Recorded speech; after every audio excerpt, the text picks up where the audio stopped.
Okay, so I'm going to do an example of grouping data from individual data and then graphing it and talking about it. So data is often can be more useful if it's put into groups before it's graphed. Otherwise, you might end up with a graph that just has 25 different data values, and that's often not very useful. So when it's grouped, there's a different formula that's used to find the mean, and it's this one that's here.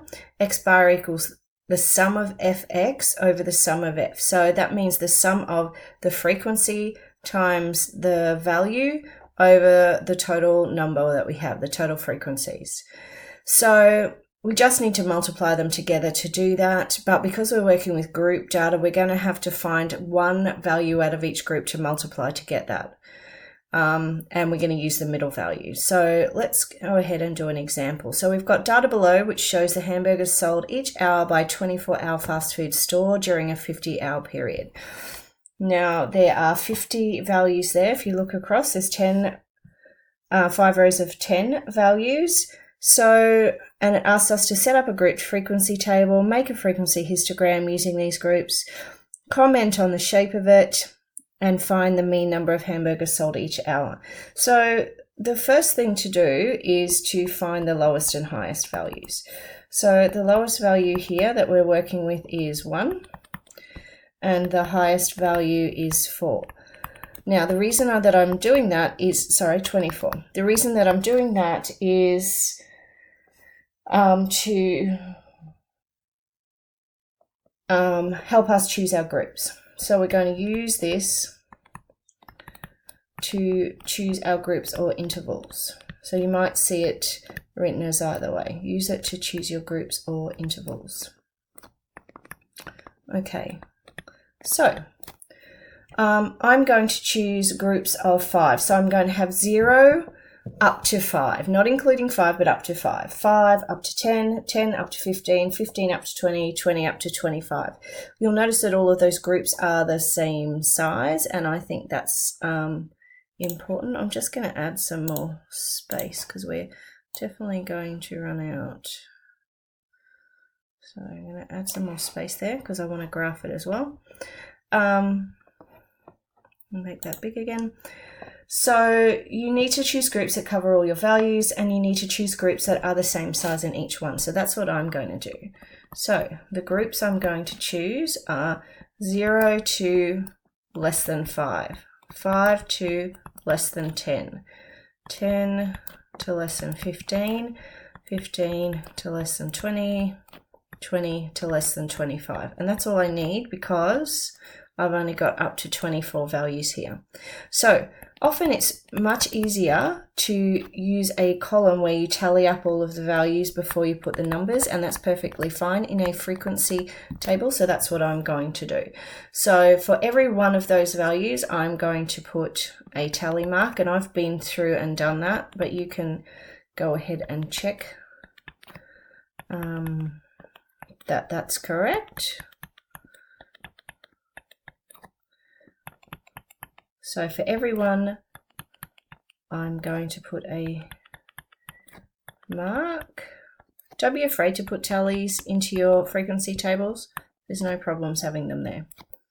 So, and then of course we need to write them in numbers, not just in tally marks, and we need to check at this point that we've got the same number in our table that we had in our data, and there's 50 altogether. So 50 hamburgers, and of course we're working with discrete data here because we can't have part of a hamburger. So that's number 1, set up a grouped frequency table. Now it's asking us to make a frequency histogram using these groups. So I'm going to do that now. A reminder, a histogram is a column graph with no spaces between the bars, the columns. So I'm going to put the frequency on my y-axis, which is really common, and I need up to 25. So 5, 10, 15, 20, 25. Of course, I don't have to go up in the same numbers as my groups. It's just convenient for this graph.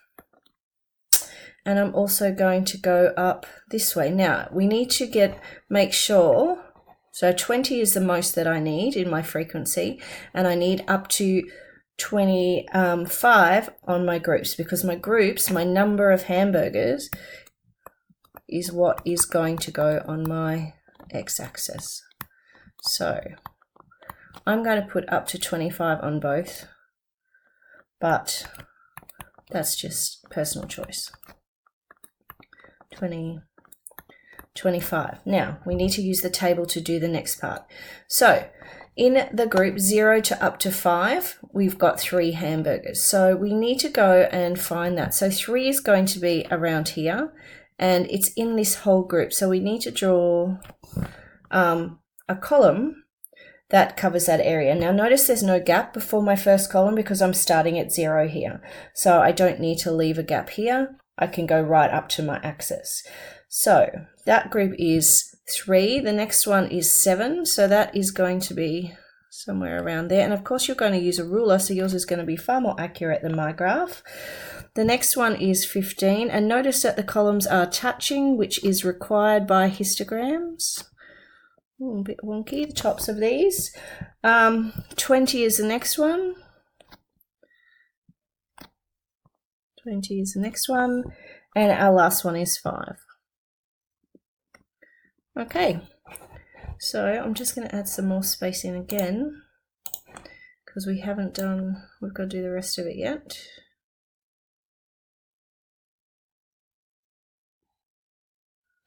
Okay. So we've got our graph there. The only other thing we need to do to add to it is add a title in. So something like number of hamburgers sold each hour at a 24-hour. Oops, we definitely don't want that. Fast food store over 50 hours. Now, what you write on your title is up to you. It doesn't really matter as long as it's clear and it says what the graph's about. Okay, so that's part 2. Part 3 says, comment on the shape of the distribution. So let's have a look at this. So it's not a symmetrical distribution because our highest value is not in the center and we've only got one smaller value on the right-hand side above that. So we're talking about a skewed distribution here.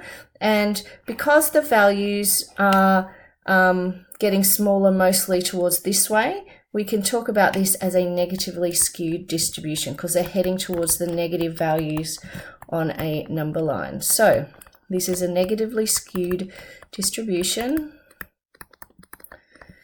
And you could say even more than that with the most amount. So you should talk specifically about the actual data that you're working with. So most amount of burgers sold within the 15 to under 20 group. So that's where most of our burgers are. Now the last part says, find the mean number of hamburgers sold each hour. So to do that, we're going to use that new formula. So the mean here is the sum of fx over the sum of f. So we need an x value. Now we don't have an x value right now. This is our this is really our x column, and we've got a range of values. So we need one x value to be able to use this. So we need one x value to multiply by, and we only have a range now.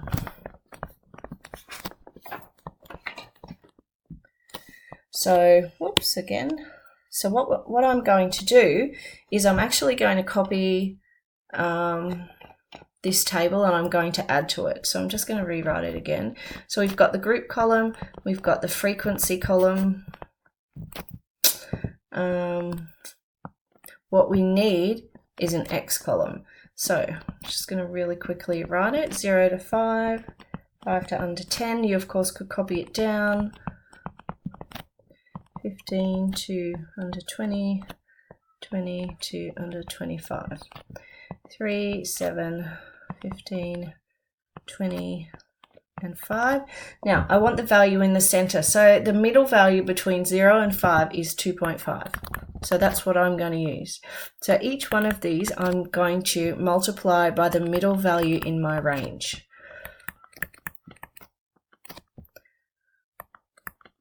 So the middle between 0 and 5 is 2.5. The middle between 5 and 10 is 7.5, etc., etc.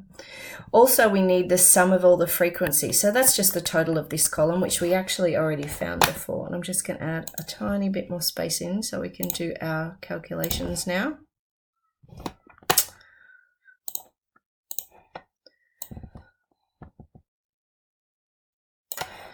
Okay, so we're ready to do our calculations.